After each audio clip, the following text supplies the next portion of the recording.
What is up, guys? This is the Harvest Corner again. Today we're going to talk about getting started in Ark. Now, most of our one-on-ones have been across completing different tasks, assuming that you have a general understanding of how the game starts out.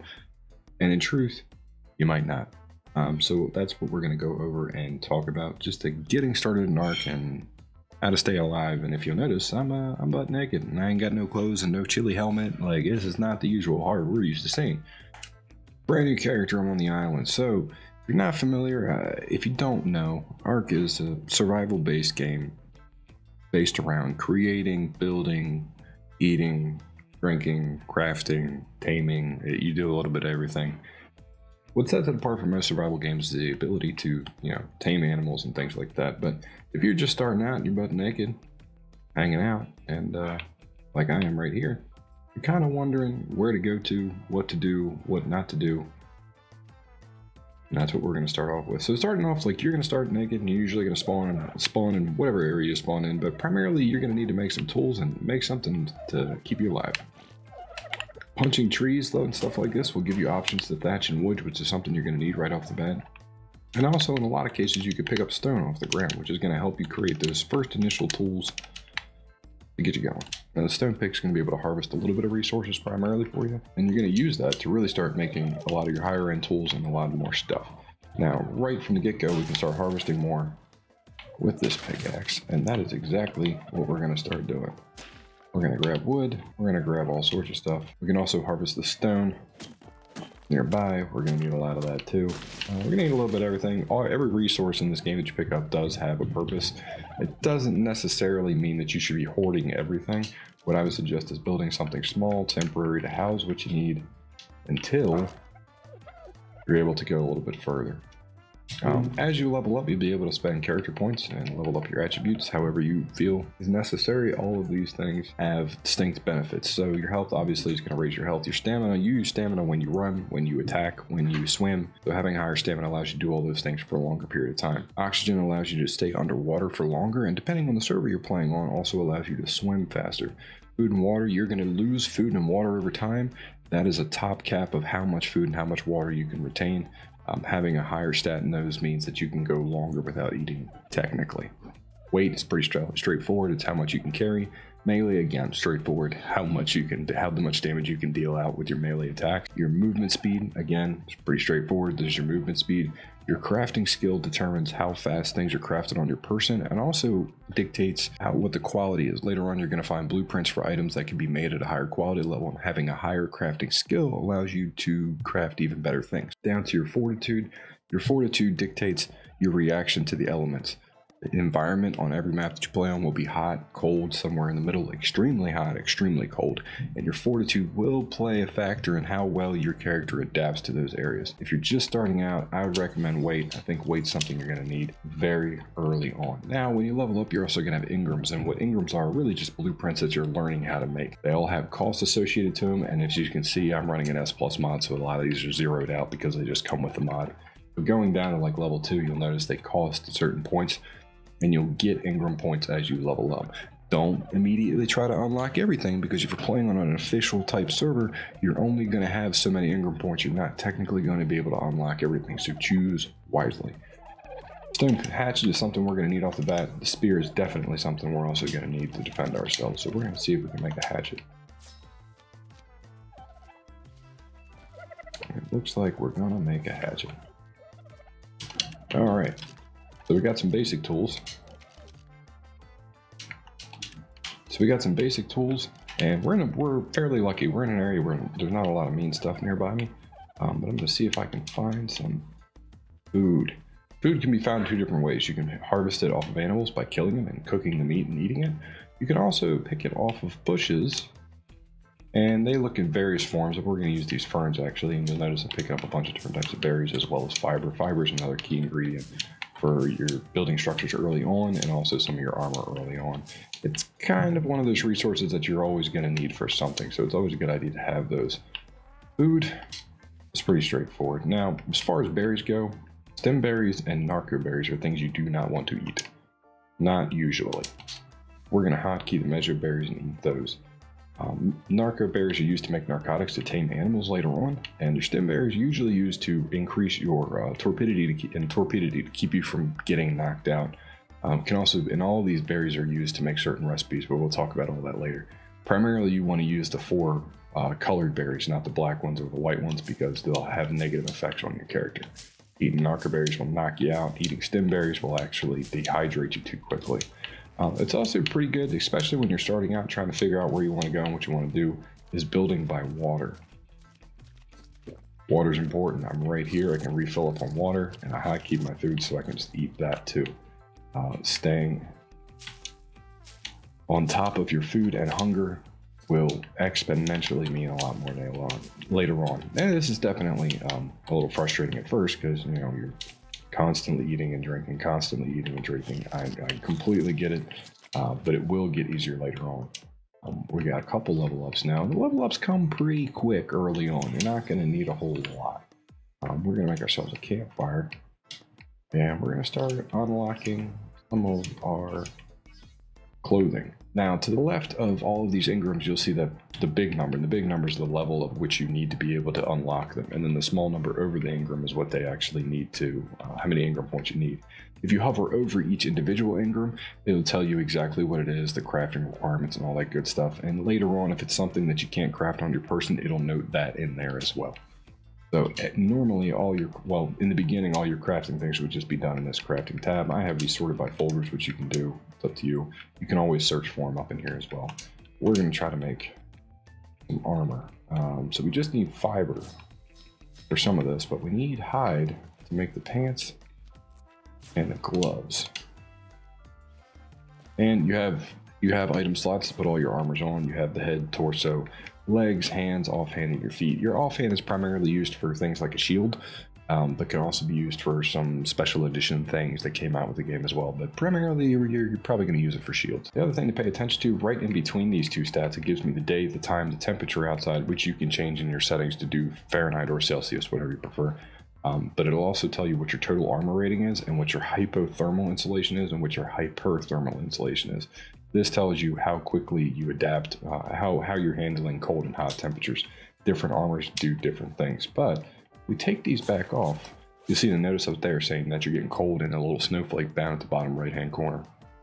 This happens in unusually colder areas. Now, cold and heat both play a factor, and they do so differently. By putting the armor on, that goes away, and I don't have the negative impact of that.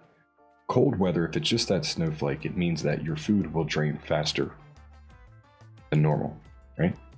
And now, simple heat means that your water will simply just drain faster. Now, if you get to extreme cold or extreme hot, it also does health damage to you and the water lower. So you want to pay attention to that. Make sure you got the right armor for the job. If you're walking into an area and it's too cold or too hot, you're probably in the wrong place. You probably don't have the stuff to be going there just yet. We're going to harvest a couple other things over here. We got some trees over here too. Good, this is good. Spears are useful early on. It allows you to give you some sort of melee damage to other creatures. Spears can be, you can just stab with them, but you can also use their alternate attack, hold them, and actually throw them. Spears have a random durability. Sometimes they'll break right away, sometimes they'll last a little while, but we're going to pick on these dodos right here because A, we need hide to make the rest of our armor, and B, they're just easy targets and we're not ready to fight anything yet. So one hit, we got him, and we take the hatchet out. Now it's important to know what you're doing with these things. So the hatchet and the pickaxe harvest different materials off of different things. A hatchet, that when I'm using it on a body, is primarily going to give me more hide than it is going to give me meat.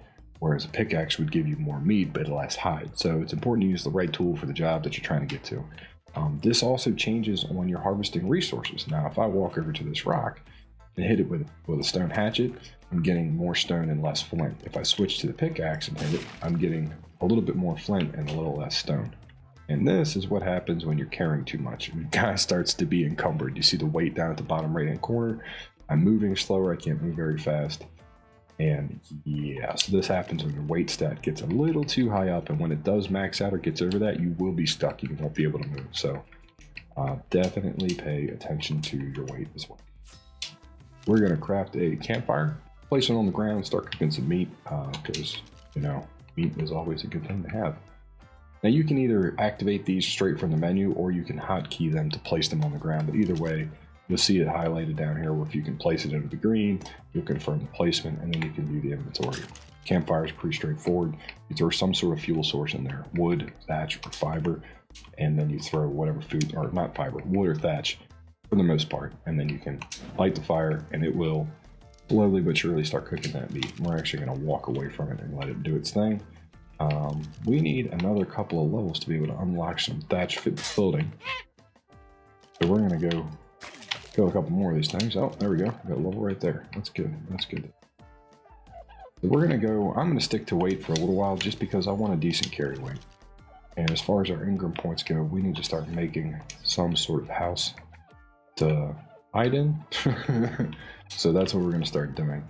Now, if you're trying to level up quickly early on, building is an easy way to do it. You gain a considerable amount of experience from building anything. So base building in the beginning is important for a lot of reasons. One, you need that shelter early on, and two, it gives you a little bit more experience. What I tend to do is hotkey a lot of these once they get built. I put them down at that bottom toolbar, and that way I'm able to keep building them without going in and out of my menu over and over and over again. So we're going to make something fairly simple and move forward from there. If you notice, that's grayed out on my toolbar right now. That means I don't have any more of them. Now, we're going to take a segue and see. Oh yeah, we got a couple of cooked meat in there. That's showing up. That's good. But anyway, it's grayed out because I only had 3 of them to place. But if you leave that grayed out down there, right? And let's say I know what the resources are to create a thatch foundation.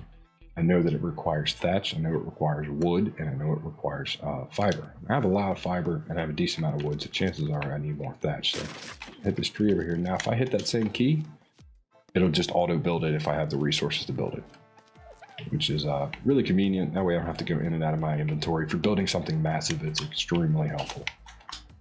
But well, we're going down again, so we might need thatch and wood. So let me go find me another tree. This area is not very, I picked an area that's not very resource friendly over here. Now, some of these things you'll be able to interact with just by picking them up, like that rock. There's going to be things that you're just going to be able to interact with on the ground. But it looks like I'm going to have to run around here. Running in the water, you can just run in there and hit the use button and you'll pick up the water. So that way you're going to stay hydrated. So this is our first little enemies. These little guys, these Dilophosaurus. These are actually hostile if I get too close to them. I really don't want to fight them just yet. I'm going to grab this, and I'm going to back up and stay away from them for right now. Creatures in this game, mostly referred to as dinos, but really just creatures. There's multiple different types of species of animals, mythical and realistic in here. Some are passive and some are not. Now the dodos are passive, they just kind of wander around and do the thing. Things like the Dilophosaurus over there are definitely aggressive. If you get too close, they will just come after you. And I don't want to deal with that just yet. Alright, so we started making a wall here. Doing something here. We're going to put a doorway. We're going to make a doorway. Another important thing to note is facing. You'll be able to toggle snap points and move things around. If it's green, that means you're seeing the outside of it. And if you notice it's kind of blue on this, it means I'm seeing the inside of it. And I want the outside to be facing. I don't want it to sit like this, so that's how we'll do it. Now, I don't have the level ups to get the walls yet, but by reharvesting stuff over here, I'm liable to get enough XP to do that. So we're going to cruise over here, start grabbing some more resources. Early on, this can seem very intimidating, but what I would say is secure yourself first, get something simple done. What we're really aiming for here is to get a simple box structure made that we can store stuff in, and also to make something with a bed in.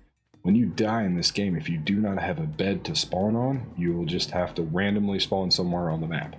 You won't necessarily be able to go right back to where you left off. Alright, so I got some hide from dodos and we leveled up again. So again, I'm going to put this back into weight so we can carry a bit. I'm going to see if we can unlock some thatch stuff here. Looks like we can. Alright, so let's see if we can make a couple of walls here. Start to get some sort of house built over here. Doesn't have to be pretty. I just want to make something that I'm not going to get ganked and I'm not going to get killed out of real quick. Fairly safe spot for me to log out at if I want to log out. If you're playing single player, obviously the start doesn't matter. When you log out of the game, it kind of pauses the whole thing. So that's not too terrible. But if you're playing on a map that is on an actual server, you're going to run into this problem all the time. Now, something I did that I'll go over when you're building real quick. Let's say I accidentally put a wall here and I didn't want here. You can access this radio menu. Now, I'm using an Xbox controller, but pretty much it carries over to anything on the keyboard. You would just hold in E, but you can pull up a radio menu, and you can actually usually pick these things back up. So if it's not in the right place, you can just pick it up and replace it down. And that's what we're going to do here. All right, so we're getting there. We're getting there. And we're gonna make ourselves a door and some roof pieces. Yeah, not beautiful, but it works for right now.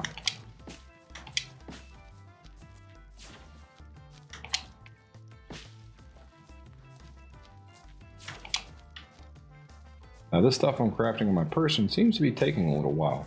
Leveling up my crafting speed would fix this problem, but right now my priority is being able to carry stuff so that I can harvest what I need to harvest, to make what I need to make, come back here. Now, got a little house. The ceiling is a little low.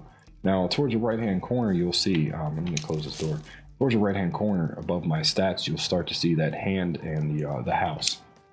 The hand means you're in range to pick something up by hand. That's probably because there's a little bitty stone sitting on the ground underneath of this, and that's why it's picking it up. But the house benefit is going to help me substantially. It's going to keep you a lot warmer and a lot cooler at the same time. Having a home will, in general, help you out against the elements. So we made a little decent fire, and as you can see, the thatch went down, but we started to get some cooked meat. You want to cook the meat before you eat it. Don't just eat it raw. You will get like some sort of food poisoning, and you could potentially kill yourself. That's not what we're going for. While cooked meat is a little bit harder to get to, if you notice, it does replenish my food a lot quicker. All right, so let's see if we can make the rest of this cloth armor. Shoes and gloves. There we go. So we got a little house, we got that going. What we really need now is a bed and maybe some storage then. We're not high enough level to do any of that yet, so again, picking up resources, gathering things, crafting things, that's really what's going to help us out the most right here. Combat is something I want to avoid until I get a bed, because if I die, I'm not necessarily guaranteed to spawn by my bed. I want to try to avoid any sort of combat with other dinosaurs as I possibly can before I get that bed really down. So we're going to keep picking up some stuff. Picking up berries. And a lot of times you might find yourself trying to do this just to get the experience and then just dropping stuff to the side, and that's perfectly okay. The other thing to notice as I'm harvesting things, the items down in my toolbar have a little blue line that seems to be counting down from right to left, a little bit down. Now, as far as weapons and items go, they have a durability. So once they get down, they'll actually break, and I'll have to get the same resources that I used to craft it, not as many of them, but the same type, to be able to repair that item. And I can put it in my inventory, and I'll have the option to do that. Food, when you see these bars go down, means that it's about to expire. Now, berries will just disappear. When that bar goes all the way down, that berry count will go from 100 to 99, and it'll just be one gone.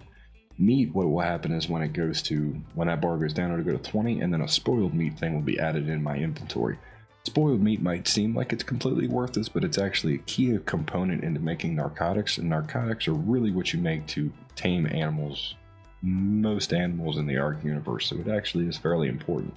I would advise if you have a storage container and you have spoiled meat, throw it in a storage container early on because you're gonna need it later. This is also a game that caters to having multiple people around. Now imagine it just being me here. Yeah, it seems like a lot to take on, a lot to go around, but I have a couple of friends on here. We can split the work. One can be gathering food, one can be building a house. You know, you can split the effort around, and it makes things considerably easier. But if you're your own solo player, early on, this can be kind of a grind. All right, we unlocked some storage boxes and some beds.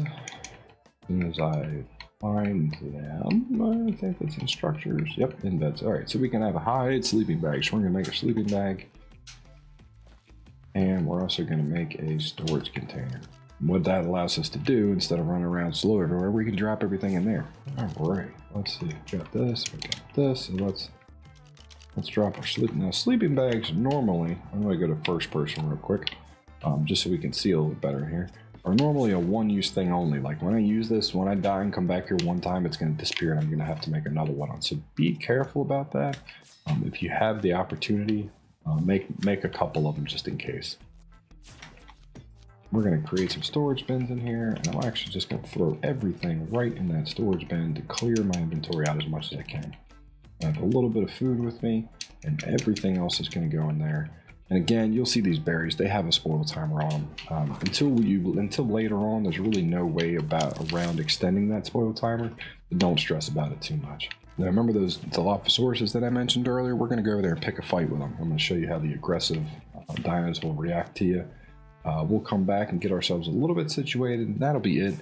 I'm going to kind of use this general idea of starting out and kind of progressing in ARK as an addition to the one-on-one playlist.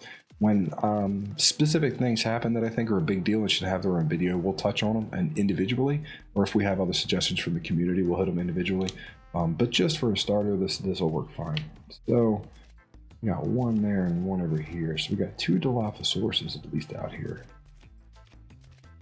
And the problem is that they're both going to gang up on me.